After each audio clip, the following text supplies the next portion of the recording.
सुनिए, क्या पढ़ा रहे थे आप लोगों को जी बताइए, उसके कहाँ तक पढ़ाए थे?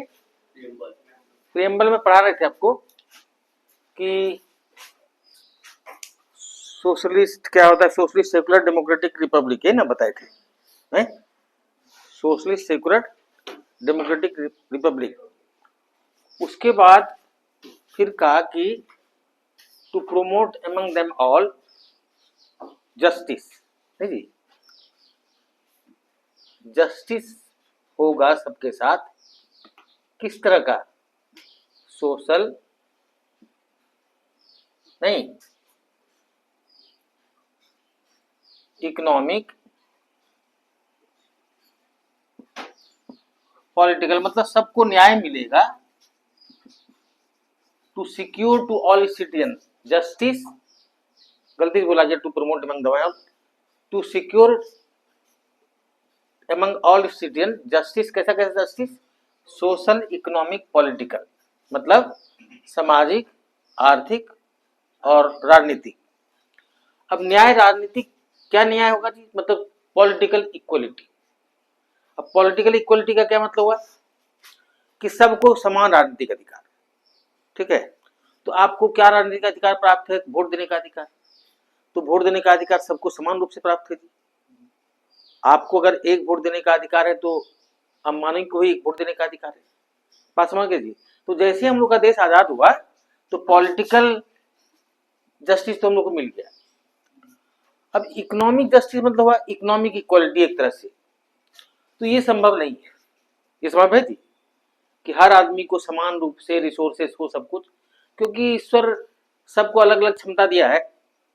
तो इसलिए रिसोर्सेस पर कब्जा उसके स्ट्रेंथ और उसके इंटेलिजेंस और सब कुछ के हिसाब से किया हुआ है लोग जी, नहीं या कौन कितना क्रूकेड है, क्या क्या है, नहीं जी।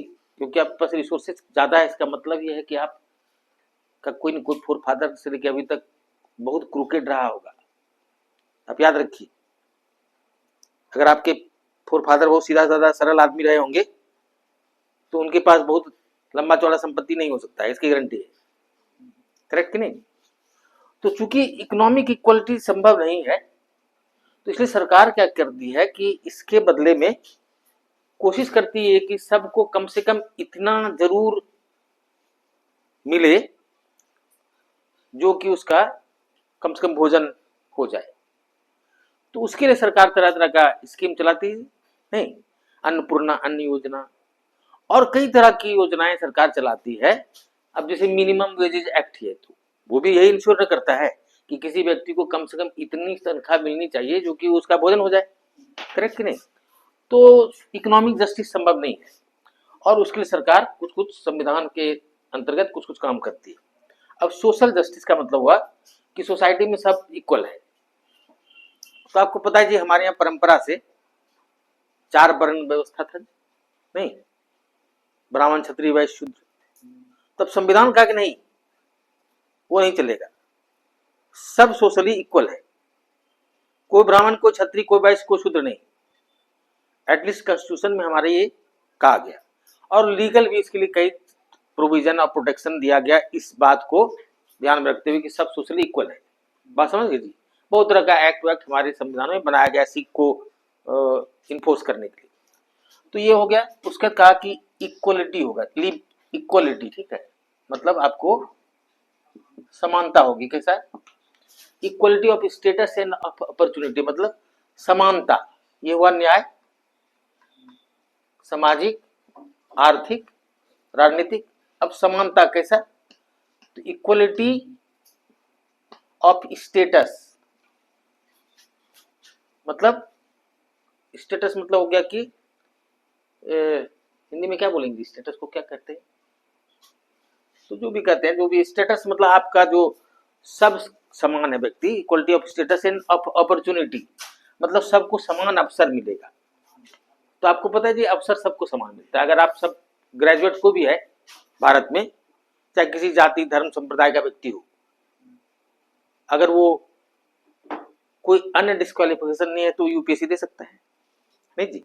या कोई भी जो नौकरी या किसी तरह का चीज, आप इलेक्शन में खड़ा हो सकते हैं चाहे किसी भी धर्म जाति के हो, नहीं, तो सबको समान अवसर प्राप्त है जी। और फिर कहा liberty of thought, believe, faith and worship. सबको क्या चीज की स्वतंत्रता है? थॉट, बिलीफ मतलब विचार, आस्था, विश्वास, ठीक है जी, इन सबकी स्वतंत्रता है। सबको आप अपने ढंग से अपना, आपका क्या विचार है वो आपका विचार है, ठीक है। आप किस तरह का पूजा अर्चना करते हैं वो आप करते हैं, समझे।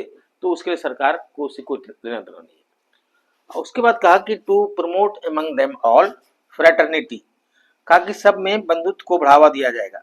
फ्रेटर्निटी, बंधुता या बंधुत्व को बढ़ावा दिया जाएगा। बंधुत्व का मतलब हुआ कि हम लोग सब भारतवासी हैं, हम लोग एक देश के नागरिक हैं, इस नाते हम लोग सब भाई भाई हैं। बात समझ गए? ये नहीं कि ये उड़िया है, ये बिहारी है, ये बंगाली है, या ये फलाना ये जाति का, ये धर्म का, नहीं। सब क्या है? हम लोग सब भारतीय हैं, इस नाते हम लोग सब भाई भाई। करेक्ट जी। और उसके फिर कहा एश्योरिंग डिग्निटी ऑफ इंडिविजुअल, समझे, कहा कि सबको मतलब व्यक्ति की गरिमा बनाए रखी जाएगी।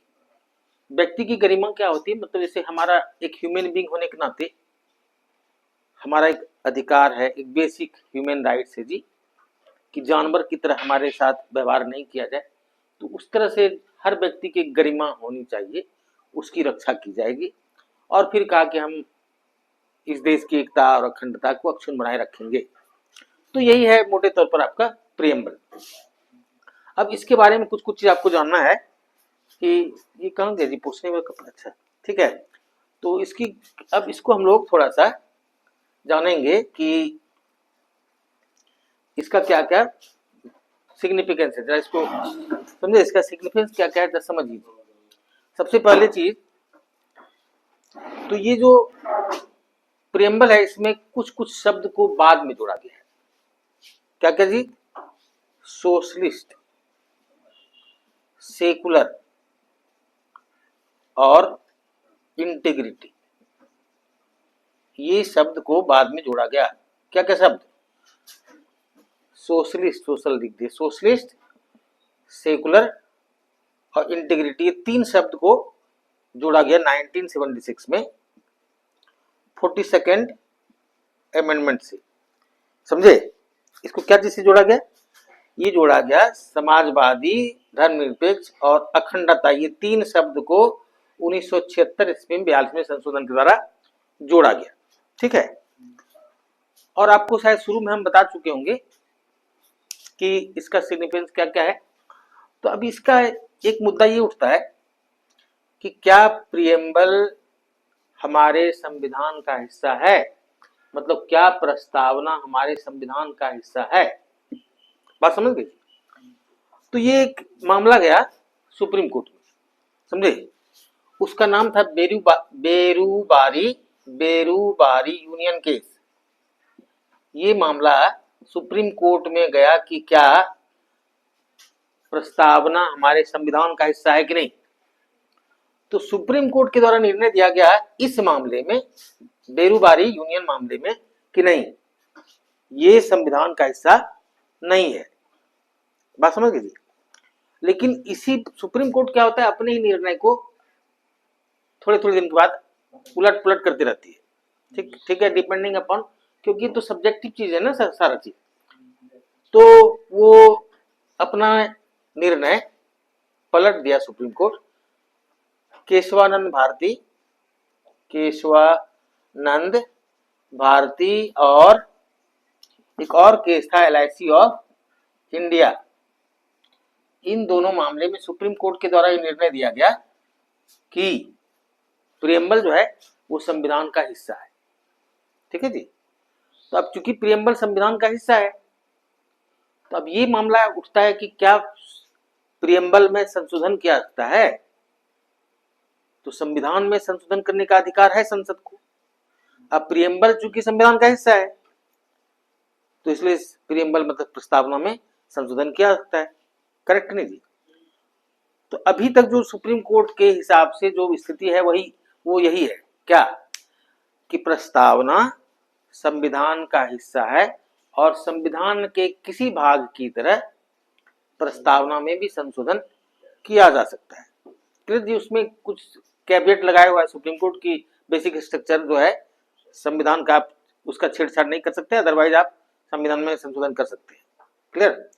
तो अब यही लास्ट है कि इसका यही पोजीशन है, अभी प्रस्तावना संविधान का हिस्सा है और इसमें संशोधन किया जा सकता है, लेकिन ये जस्टिसेबल नहीं है। जस्टिसेबल नहीं है मतलब it can not be enforced in a court of law, मतलब इसको न्यायालय में चुनौती नहीं दी जा सकती कि भाई आप ये लिखा हुआ है देखिए फलाना फलाना चीज और सरकार ये काम नहीं कर रही है कैसी, तो इस आधार पर आप कोर्ट नहीं जा सकते, इसमें ये सब मुद्दा है और आप सरकार कहने ये कर रही है वगैरह वगैरह। ठीक है, तो ये इसको न्यायालय के द्वारा लागू नहीं करवाया जा सकता है।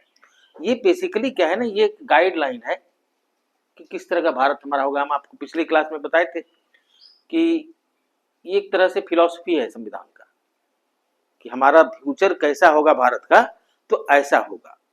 सबसे अंत में संविधान को बनने के बाद इसको हमारे संविधान में शामिल किया गया प्रस्तावना, कोई पता है कि नहीं। संविधान जब पूरी तरह बनकर तैयार हो गया, इसको शुरू में ही हम लोग जब पहले पेज पर है ही तो इसको पहले नहीं लिखना चाहिए, लेकिन इसको हम लोग इंक्लूड किए सबसे अंत में। क्यों? क्योंकि इस दौरान हम लोग पूरा चर्चा उर्चा करने के बाद फाइनल जब संविधान तैयार हुआ तो उस हिसाब से ना हम लोग इसको तैयार करेंगे। मेरी बात समझ में आ रही है ना। अभी हम लोग पहले तैयार कर लेते तो हम लोग को तो पता ही नहीं है कि अभी हम लोग फ्यूचर में कैसा संविधान बनाने जा रहे हैं। बात समझ में आ रही है ना। तो जब हम लोग तैयार कर लिए तो उस हिसाब से हम लोग इसको, तो प्रियम्बल को जोड़ा गया अंतिम में संविधान में। बात समझ में आ रही है। तो प्रस्तावना के बारे में इतना आपके लिए मोर देन सफिशिएंट है अभी। ठीक है, अब हम लोग क्या पढ़ेंगे आप समझिए। देखिए जी, तो प्रस्तावना समझ गए जी पूरा।